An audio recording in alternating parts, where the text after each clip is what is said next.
तो चलिए आज चर्चा करते हैं मिशन पाक 2025 की। ये एक ऐसी दिलचस्प कहानी है जो हाई स्टेक्स जियोपॉलिटिकल एस्पियोनाज और एकदम लाइट हार्टेड रोमांटिक कॉमेडी को एक साथ जोड़ती है। मतलब एक तरफ खतरनाक स्पाई मिशंस और दूसरी तरफ वही रोजमर्रा की आम जिंदगी की टेंशन। एक डबल लाइफ जीना आखिर कैसा होता है?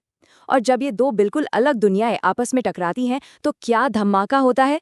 चलिए इस डीप डाइव में यही समझते हैं। जरा सोचिए, एक टॉप सीक्रेट एजेंट जिसका हर दिन मौत के साए में गुजरता हो, वो सबके सामने कहाँ छुपता होगा? इसका जवाब थोड़ा अजीब भी है और मजेदार भी। एक तरफ देश की सुरक्षा जैसी अत्यंत गंभीर जिम्मेदारी और ठीक दूसरी तरफ एक आलसी बैंक कर्मचारी का परेशानियों भरा जीवन। ये कॉन्ट्रास्ट ही इस कहानी की जान है। बाहर से एक बिल्कुल आम इंसान दिखना और अंदर से एक डेडली वेपन होना, ये कॉन्सेप्ट हमेशा से ही बड़ा फैसिनेटिंग रहा है। तो अब यहाँ दो बिल्कुल अलग कैरेक्टर्स मिलते हैं। एक तरफ है अर्जुन, एक रूथलेस 100% सक्सेस रेट वाला अंडरकवर रॉ एजेंट, और दूसरी तरफ है उसकी एवरीडे कवर आइडेंटिटी रामकृष्णन, एक ऐसा आलसी बैंकर जो भर्ती तो फुटबॉल के स्पोर्ट्स कोटा से हुआ था, पर चाहे मैदान हो या बैंक हमेशा बेंच पर ही बैठा दिखता है। अर्जुन की उस डेडली कोल्ड ब्लडेड एफिशिएंसी को इस रामकृष्णन की हिलेरियसली इनकॉम्पिटेंट और भूली भाली इमेज के पीछे इतनी खूबी से छुपाया गया है कि कोई शक ही नहीं कर सकता। लेकिन कहानी के इन फिक्शनल जियोपॉलिटिकल स्टेक्स को समझने के लिए इसके मेन एंटागनिस्ट को जानना बहुत जरूरी है।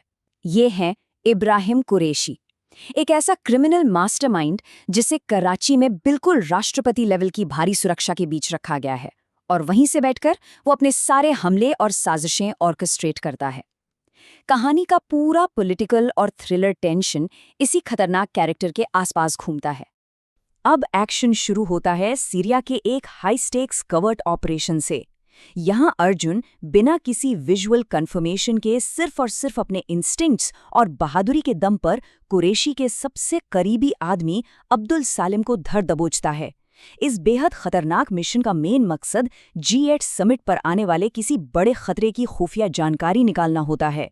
ये एक ऐसी टेंस शुरुआत है जो सीधे मुद्दे पर ले आती है। पर ट्विस्ट देखिए, इतने खतरनाक इंटरनेशनल ऑपरेशन के बाद जब अर्जुन वापस अपने रामकृष्ण वाले रूप में बैंक पहुंचता है तो क्या होता है?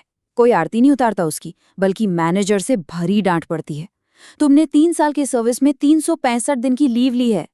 ये सीन इतना मजाकिया है क्योंकि ये दिखाता है कि उसकी कवर आइडेंटिटी अब कितनी एब्सर्ड हो चुकी है। एक इंटरनेशनल स्पाई जो अभी एक क्रिमिनल को पकड़ कर लाया है, वो अब एक आम एम्प्लॉय की तरह अपने बॉस के सामने खड़ा डांट खा रहा है। और अपनी इस आम सी नौकरी को बचाने के लिए रामकृष्ण क्या कुछ नहीं करता। बैंक की एक गुस्से वाली VIP क्लाइंट ऐश्वर्या, उसको रोकने के लिए उसे एक बेहद अजीब और कॉमिकल टास्क दे दिया जाता है। टास्क क्या है? ऐश्वर्या के कुत्ते बॉबी के लिए एक फीमेल पार्टनर ढूंढना। जरा सोचिए इस बात को, एक डेडली अंडरकवर स्पाई अब कुत्तों की शादियां करवा रहा है, और इस पूरी हंसी मजाक भरी अफरा तफरी के बीच एक बिल्कुल अनएक्सपेक्टेड रोमांस भी पनपने लगता है। तो आखिर क्या होता है जब ये मस्ती भरी रोम-कॉम वाली दुनिया और एक खूंखार स्पाई की डार्क दुनिया आपस में बुरी तरह टकराती हैं? यहाँ से ना माहौल अचानक बदल जाता है। वो हल्की फुल्की कॉमेडी बिल्कुल पीछे छूट जाती है और कहानी अचानक से एक सीरियस हाई स्टेक्स थ्रिलर की रफ्तार पकड़ लेती है। ये बिल्कुल किसी रोलर कोस्टर ड्रॉप जैसा मोमेंट है जहां आपकी सांसें अटक जाती हैं। होता यह है कि ठीक उस पल जब ऐश्वर्या रामकृष्ण से अपने प्यार का इजहार कर रही होती है, एक बहुत बड़ा झटका लगता है। अर्जुन के रॉ कॉलीग्स, जिन्हें वो अपने परिवार से भी बढ़कर मानता है, अचानक उन्हें अगवा कर लिया जाता है, और उन्हें किडनैप करके कराची ले जाने वाला कोई और नहीं, इब्राहिम कुरैशी का खुद का बेटा सोहेल है। मजाक का वक्त अब खत्म हो चुका है और एक असली डेडली खतरे का आगाज होता है। अब क्योंकि G8 समिट बिल्कुल करीब है, इन आने वाले पॉलिटिकल प्रेशर्स के चलते अर्जुन को अपने ही डिपार्टमेंट से कोई ऑफिशियल मदद नहीं मिलती। उसे पूरी तरह से डिसअबाउ कर दिया जाता है। मतलब सारा सरकारी और ऑफिशियल सपोर्ट एक ही झटके में खत्म। अर्जुन बिल्कुल अकेला पड़ गया है। अब अपने दोस्तों को बचाने के लिए दुश्मन के इलाके में अकेले एक रोग रेस्क्यू मिशन पर उतरने के अलावा उसके पास कोई रास्ता नहीं बचता। कराची पहुंचते ही ना हर एक सेकंड बेहद कीमती हो जाता है। वक्त जैसे रेत की तरह हाथ से फिसल रहा होता है। वहां की लोकल कॉन्टैक्ट जुबैदा के साथ मिलकर पहले तो ट्रैफिक कमिश्नर का फिंगरप्रिंट चुराना होता है ताकि उसका एन्क्रिप्टेड लैपटॉप खोला जा सके, और फिर शुरू होता है सोहेल के होटल में घुसने का एक बेहद तेज रफ्तार भरा इन्फिल्ट्रेशन प्लान। ये एक ऐसी दौड़ है जहां एक छोटी सी गलती की कीमत सीधे मौत हो सकती है। लेकिन ये सारी मेहनत तब मिट्टी में मिल जाती है जब एक बहुत बड़ा धोखा सामने आता है, जिसे उन्होंने इतनी मुश्किल से अपनी जान पर खेलकर पकड़ा था ना, वो तो सोहेल था ही नहीं, वो तो उसका हमशक्ल यानी एक बॉडी डबल निकला।